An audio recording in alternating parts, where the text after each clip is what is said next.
Wokeism is dying in this country. It is being crushed, repudiated out of almost every major institution. We see this happening in corporations. We see this with major tech leaders. We're seeing a recentering, and this last election was an example of that. Daniel Penny and the news associated with him that he has been acquitted on all charges. Amazing news. We have, I believe, Judge Janine coming up later this hour to discuss this. We have seen a major just rejection of the worst, ugliest diversity, equity, inclusion BS that has been entrenched into our country. However, there is going to be a pushback. The wokies are just not going to roll over and allow this sort of citizen-led movement to go uninterrupted. The wokies have a hostage, and that hostage is a young woman who's a phenomenal athlete by the name of Caitlin Clarke. Caitlin Clarke is a terrific athlete. She's probably the best known and probably the best female basketball player in the country, if not in the world. I don't know that space very well, but certainly the best known.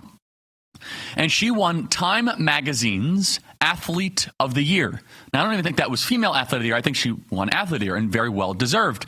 She almost won the national title at University of Iowa. She took the WNBA by storm. She was snubbed to not go on the U.S. Olympic team.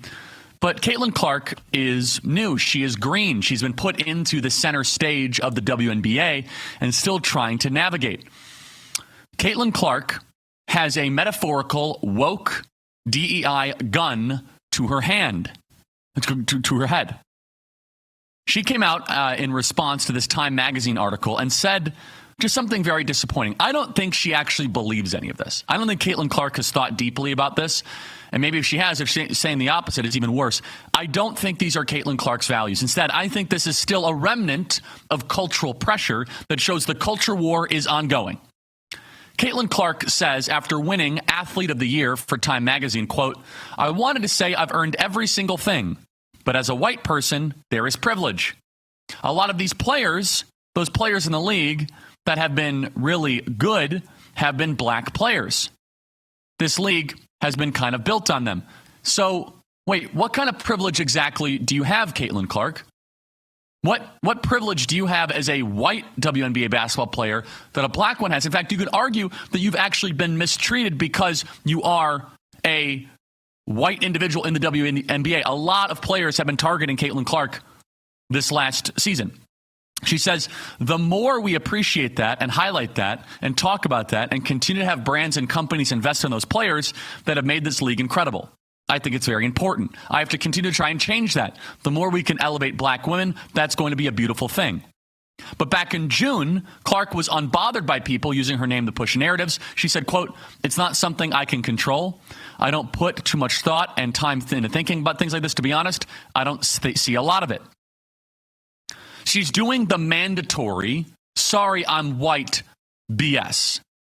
Now, what specifically, Caitlin Clarke? And I'm not going to make this about Caitlin Clarke. Instead, it is obvious that she has been taken and she is in a hostage situation by the anti-white mafia that runs so much of our athletics. No, what exactly was all those hours you spent in the gym white privilege, Caitlin Clarke?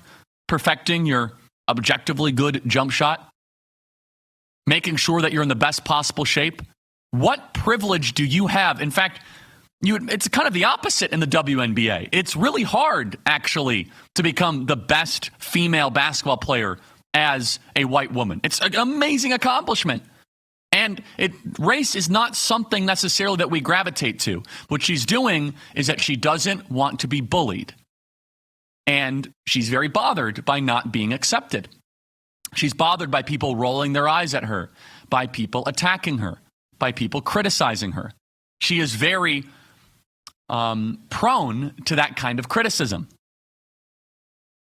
Now, Caitlin Clarke is just yet another example of someone that is manipulated by this kind of anti-woke mafia. However, anti-white mafia, very woke mafia.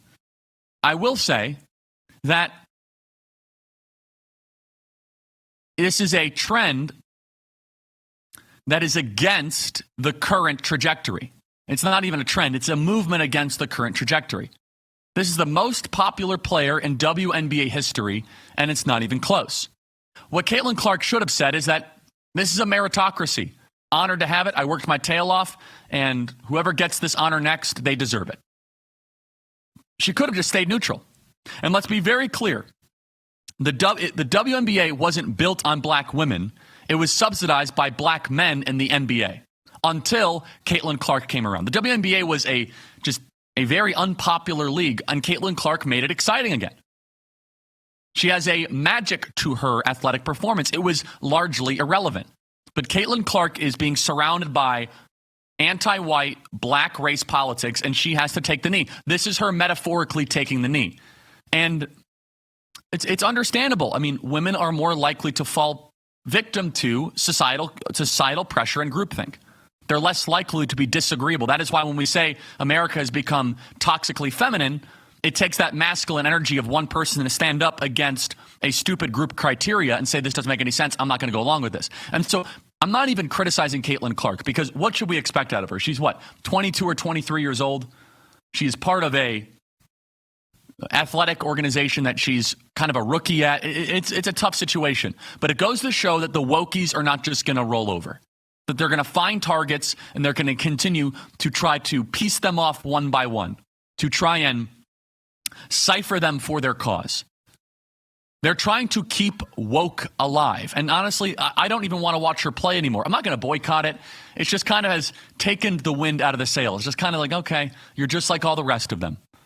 And look, yes, she was being targeted in WNBA games by black female players for race reasons or not, but she was being elbowed in the jaw. A highlight reel is just remarkable.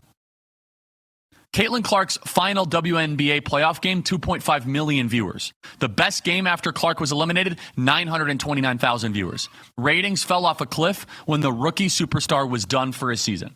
No one cares. But she's just like the rest of them. And maybe she'll grow, and she's young, and she'll develop. But she's going against the kind of cultural winds right now. How powerful would it have been saying, by the way, did they even ask her about this? What was the question? What was the premise? Or did she say this?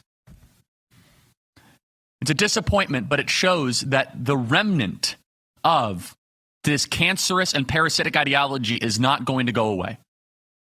And Caitlin Clarke is a great example of someone who America really looked up to, who has now bent the knee to the most disgusting, vile, and immoral worldview that still exists in America today. And racist.